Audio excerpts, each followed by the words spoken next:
என்னுடைய 50 ஆண்டு கால நண்பர். அவருடைய திறமை பற்றி, அவருடைய சாதனை பற்றி எல்லாருக்குமே தெரியும்.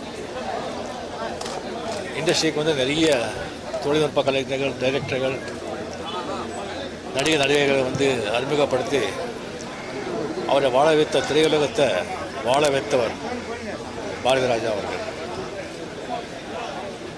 அது மட்டும் இல்லை, டைரக்டர்ஸுக்காகட்டும், ப்ரொடியூசர்ஸுக்காகட்டும், சினிமா இண்டஸ்ட்ரியில் யாருக்கு ஒரு ப்ராப்ளம் வந்தால் கூட முதல்ல வந்து குரல் கொடுத்து அவருக்காக போராடியவர் பாரதி ராஜா அவர்கள்.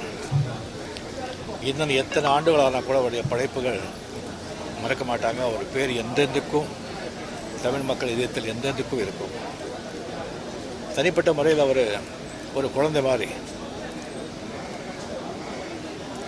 உள்ளே எல்லாருக்கும் அது வந்து ஓப்பனாக சொல்லிடுவார். பிடிச்சதே, இல்லைன்னா இல்லை. என்னை பற்றி ஒரு நிறைய விமர்சனம் வச்சுருக்காரு. நான் முன்னே எனக்கு பிடிக்கும், ஆனால் அவன் நடிப்பு எனக்கு பிடிக்காது அப்படின்னு சொல்லுவார். அவர்கிட்ட இருந்தாலே வந்து அவ்வளோ ஒரு சந்தோஷமாக இருக்கும், அவ்வளோ ஒரு மகிழ்ச்சியாக இருக்கும். அவ்வளோ வந்து ஓப்பனாக அவ்வளோ நல்லா பேசுகிறவங்க யாருமே இருக்கவே மாட்டாங்க. அதனால தான் மறைஞ்ச புரட்சித் தலைவர் எம்ஜிஆர் அவர்கள், டாக்டர் கலைஞர் அவர்கள், நடிகர் தலைவர் சிவாஜி சார் அவர்கள் எல்லாருக்குமே அவர் வந்து அவ்வளோ ஒரு நட்பு, அவ்வளோ அன்போடு இருந்தவர். யார் வீட்லேயும் வந்து அவர் வீட்டிலே வந்து அவர் பெட்ரூமுக்கே வந்து எந்த நேரத்திலும் போக வேண்டியவர். அந்த அளவுக்கு ஒரு உரிமை, அன்பு, நட்பு கொண்டாடினவர். அவருடைய மறைவு வந்து திடீர்னு இல்லை, ரொம்ப நாளாக இருந்தது.